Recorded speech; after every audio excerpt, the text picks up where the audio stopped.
반갑습니다. 국어 선생님 석민주입니다. 이번 시간에는 3단원 즐거운 언어생활 1 담화의 개념과 특성 단원을 배워보도록 하겠습니다. 오늘은 담화의 개념 그리고 담화의 구성 요소에 대해서 알아보도록 하겠습니다. 자, 먼저 담화의 개념에 대해서 알아보도록 합시다. 담화는요, 한자를 먼저 보도록 하겠습니다. 네, 말씀 담자에 말씀 화자입니다. 말씀이 두 개나 들어가죠. 말과 말이 오가는 것이다 라는 의미입니다. 뜻을 한번 볼까요? 생각을 표현하는 구체적인 문장들이 모여서 이루어진 언어 단위 이렇게 되어 있습니다. 조금 어렵죠? 자, 쉽게 생각하면은 서로 주고받는 이야기이다 이렇게 생각하면 되겠습니다. 자, 다음으로 담화의 구성 요소에 대해서 알아볼 텐데요. 앞에서 담화는 서로 말과 생각을 주고받는 것이다 라고 했습니다. 자, 그러면 담화가 이루어지려면 가장 먼저 무엇이 필요할까요, 여러분? 네, 맞습니다. 일단 말하는 사람이 있어야 되겠죠, 그죠? 자, 대화하는 상황이 아니라 편지처럼 문자로 생각과 이야기를 주고받는 상황이라면은 이때는 글쓴이가 되겠죠, 그죠? 자, 그리고 말하는 사람은 있지만 듣는 사람은 없다. 그러면 또 생각을 주고받을 수 없겠죠. 그러니까 누가 필요합니까? 맞습니다. 듣는 이가 필요하죠. 그죠? 자, 아까 얘기했듯이 또 편지와 같이 이렇게 문자를 사용하는 경우에는 읽는 이 이렇게가 되겠습니다. 자, 그 다음에요. 자, 한번 생각해 봅시다. 두 사람이 함께 있어요. 근데 서로 아무 말도 하지 않아요. 그러면은 서로 이야기를 나눌 수가 없죠. 그죠? 자, 그래서 담화가 이루어지려면 또 무엇이 필요하겠습니까? 네, 맞습니다. 서로 주고받는 말, 즉 전달하고자 하는 내용도 담화의 구성 요소가 되는 겁니다. 자, 또 담화의 구성 요소로 맥락이라고 하는 것이 있습니다. 자, 이건 이따가 우리가 자세하게 배우겠지만 상황 맥락과 사회 문화적 맥락으로 나뉩니다. 상황 맥락은 담화가 이루어지는 시간과 장소를 의미하고 사회 문화적 맥락은 지역, 세대, 문화 등을 의미합니다. 이따가 자세히 배우도록 하겠습니다. 자, 정리를 하자면 담화의 구성 요소에는 말하는 이, 듣는 이, 전달하고자 하는 내용, 맥락 이렇게 네 가지가 있습니다. 자, 담화 속 말하는 이와 듣는 이에 대해서 한번 자세히 알아보도록 하겠습니다. 자, 화면의 그림을 한번 봐주세요. 자, 가, 나의 그림이 서로 다릅니다. 자, 그런데 같은 말을 하고 있어요. 식사하시기에 불편한 점은 없으셨나요? 이렇게요. 자, 같은 말을 하고 있지만 의미가 다르죠, 그죠? 자, 이 상황 우리 한번 정리 한번 해볼까요? 자, 아래 표를 한번 봐주시고요. 자, 가에서 말하는 이는 누구입니까? 네, 맞습니다. 자, 식당 주인이죠, 그죠? 자, 나에서는 누가 말하고 있죠? 네, 맞습니다. 치과 의사입니다. 자, 그 다음에 가에서의 듣는 이는 누가 될까요? 네, 식당 주인과 식당을 찾은 손님이죠, 그죠? 자, 나에서는 자, 치과 의사가 하는 말을 듣고 있는 사람 누굽니까? 치과를 찾아온 환자죠, 그죠? 자, 그러면 이 사람들의 대답은 어떻게 될까요, 여러분?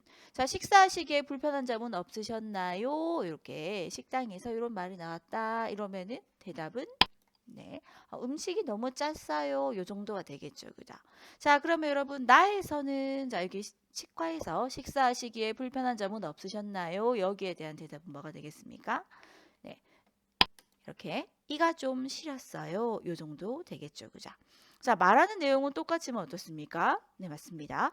말하는 이와 듣는 이에 따라서 서로 의미가 달라지죠. 그죠? 자, 그래서 우리가, 자, 담화의 의미를 정확하게 파악하기 위해서는 말하는 이와 듣는 이를 잘 고려해야 하겠다라고 하는 겁니다. 자, 이 다음에는 우리 담화 속 상황 맥락에 대해서 한번 배워보도록 해요. 자, 상황 맥락을 먼저 한번 봅시다. 자, 시간이나 장소와 같이 담화가 이루어지는 장면과 직접 관련된 맥락을 상황 맥락이라고 합니다. 자, 화면의 그림을 보세요. 자, 가와 나의 말하는 이와 듣는 이가 똑같죠. 그죠? 같은 사람입니다. 자, 그 다음에, 자, 여기 보면은 민지의 대답도 똑같아요. 5분 남았는 걸 이걸로 똑같습니다. 자, 가를 한번 볼까요? 남학생이, 자, 민지야, 우리 지각인가? 라고 민지에게 말했습니다. 이때 민지가 5분 남았는걸 이라고 대답했어요. 이때 민지의 말은 어떤 의미가 될까요?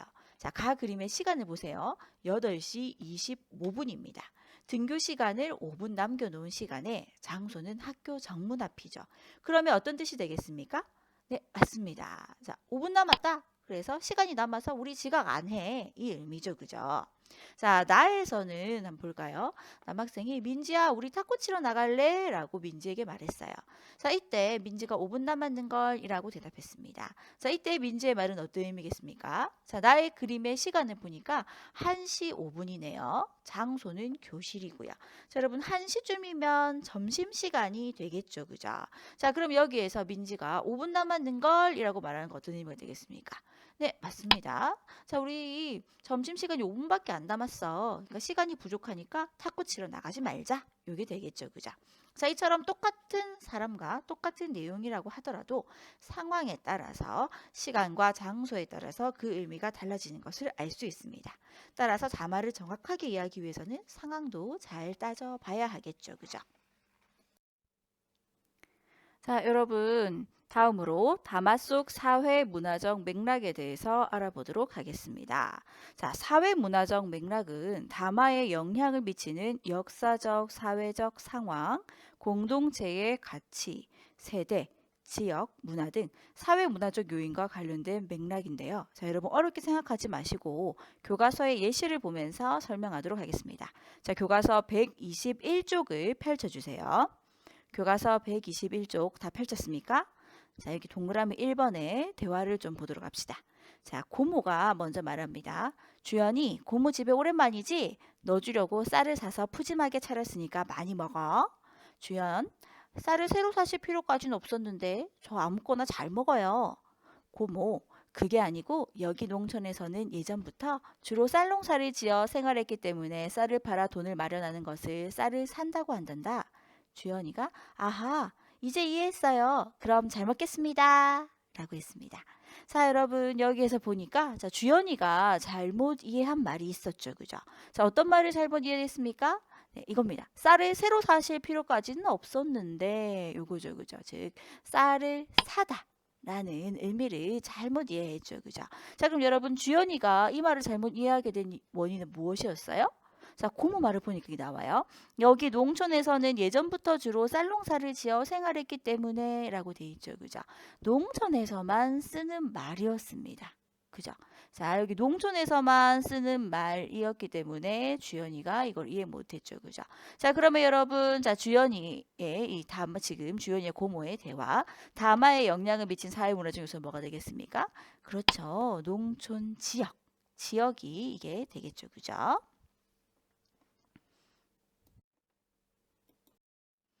자, 다음으로 담화 속 사회 문화적 맥락에 대해서 배워보도록 하죠. 자, 교과서 126쪽을 펼쳐주세요. 자, 교과서 126쪽 다 펼쳤죠, 그죠? 자, 교과서 126쪽 가 본문을 보도록 합시다. 안녕하세요. 저는 한국에 온 지 4달째인 다니엘입니다. 오늘 친구인 민석이 재현이와 같이 길을 가다가 우연히 한 아주머니를 만났는데 재현이가 그분을 보고 반가워하며 다니엘, 우리 엄마야! 라고 말하더라고요. 그래서 제가 깜짝 놀라서 너희 형제였어? 라고 물었더니 친구들이 웃기만 하더군요. 친구들이 왜 웃은 것일까요? 라고 되어 있습니다. 자, 여러분, 다니엘이 우리라는 말을 잘못 해석해서 이런 일이 생겼어요. 그죠? 자, 다니엘은 우리라는 말을 어떻게 해석했습니까? 자, 이렇게 되겠죠. 그죠? 말하는 이가 자기와 듣는 이를 포함한 여러 사람을 가리키는 1인칭 대명사. 즉, 자, 민석이와 재현이를 모두 포함하는 말에 우리라고 해석했습니다. 자, 그런데 여러분, 자, 우리나라에서 우리를 어떻게 씁니까? 꼭 두 사람 모두의 것이 아니라도 우리라는 말을 쓰잖아요. 우리 엄마, 우리 학교, 우리 집처럼 말이죠. 그죠? 친근한 대상에 대해서 우리라는 말을 많이 씁니다. 자, 그래서 다니엘의 친구 같은 경우에는 이겁니다. 말하는 이가 자기보다 높지 않은 사람을 상대하여 어떤 대상이 자기와 친밀한 관계임을 나타낼 때 쓰는 말, 서로 친밀한 관계이다라고 하는 것을 표현할 때 우리라는 말을 쓴 겁니다. 자, 이렇게 다니엘이 이렇게 오해하게 된 이유는 우리라고 하는 말에 대해서 해석 차이, 즉 문화의 차이에 대해 차이 때문이라고 할 수 있겠죠. 우리나라에서만 쓰는 우리라고 하는 이 단어의 특별한 의미, 문화의 차이 때문에 이런 일이 벌어졌다라고 할 수 있겠습니다. 자, 여러분 이제 교과서 126쪽에 본문 나를 보도록 합시다. 자, 안녕하세요. 저는 대전에 사는 초등학생입니다. 얼마 전 아빠가 설렁탕을 드시면서 국물이 시원하다라고 말씀하시는 거예요. 그런데 국물이 진짜 뜨거워서 아빠는 땀까지 뻘뻘 흘리고 계셨거든요. 아빠는 왜 거꾸로 말씀하신 것일까요? 라는 질문이 있었습니다. 자, 여러분 어릴 때 이런 일 많이 겪어봤죠, 그죠? 자, 분명히 뜨거운 국물을 먹으면서 어우 시원하다 이렇게 말씀하시는 경우를 많이 봤을 겁니다. 자, 이때 자 이게 보면서 지금 초등학생 그 상황을 이해를 못하고 있어요. 그죠? 여러분은 왠지 이해할 수 있을 것 같은데 이 학생은 지금 이해를 못하고 있습니다. 자, 초등학생은 국물이 시원하다, 시원하다라는 이 말을 어떻게 생각한 겁니까? 그렇습니다. 음식이 차고 산뜻하다, 차갑다라고 생각한 겁니다. 자, 그런데 아버지가 뜨거운 국물 먹으면서 시원하다라고 하니까 이게 이해가 안 됐던 것이죠. 그죠? 자, 그럼 아버지는 자, 어떤 의미로 쓴 것인지 우리 한번 보도록 할까요? 네, 아버지는 자, 음식이 뜨겁지만 뜨거우면서 속을 후련하게 한다라는 의미로 썼습니다. 자, 여러분 교과서 127쪽에 날개를 한번 보세요. 자, 거기에 보니까 시원하다라고 하는 말의 국어 사전이 지금 실려 있어요. 자, 국어 사전에 보니까 자, 동그라미 2번에 음식이 차고 산뜻하거나 뜨거워서 속을 후련하게 하는 점이 있다. 라고 하는 게 있죠. 그죠? 자, 아버지는 요런 의미로 지금 쓴 겁니다. 자, 여러분, 요거 같은 경우에는 자, 무엇이 이런 영향을 끼친 것 같습니까? 네, 맞습니다. 자, 이게 세대 차이죠. 그죠? 자, 우리 아버지 세대에서는 국물이 시원하다. 이거를 음식이 뜨거우면서도 속을 후련하게 한다. 이런 의미로 많이 쓰기 때문에 지금 초등학생이 여기에 대해서 의문을 가지게 된 겁니다. 자, 또는 자, 여러분, 이게 굳이 세대 차이가 아니더라도요. 자, 우리나라에서는 이런 일이 많이 있습니다. 그죠? 자, 뜨거운 음식을 먹으면서도 아, 시원하다 이렇게 하는 말이 많이 있죠. 그죠? 자, 이렇게 이런 상황에서 우리나라 사람들이 이런 말을 많이 쓰는데 초등학생은 아직 어려가지고 이런 우리나라의 이러한 문화를 아직 잘 몰라서 이런 일이 생겼을 수도 있습니다. 자, 이와 같이 담화에 영향을 미치는 세대, 문화, 역사적, 사회적 상황과 같은 것들을 사회 문화적 맥락이라고 합니다. 자, 여러분 여기까지 오늘 담화의 개념과 구속 요새에 대해서 알아봤는데 어땠습니까? 네, 어렵지 않죠, 그죠? 쉽죠?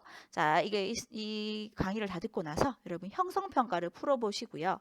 잘 모르는 내용이 있으면 국어 Q&A 게시판에 자, 질문을 남겨주시기 바랍니다. 자, 수고하셨고요. 자, 이제 우리 다음 시간에 뭐 할지 한번 확인만 하고 끝내도록 하죠. 자, 우리 다음 시간에는 담화의 특성에 대해서 배워보고요. 자, 그리고 형성평가를 쳐보도록 하겠습니다. 자, 여러분 오늘 여기까지 수업 듣는다고 고생 많이 하셨습니다. 나가서 자, 우리 형성평가를 한번 풀어보세요. 수고하셨습니다.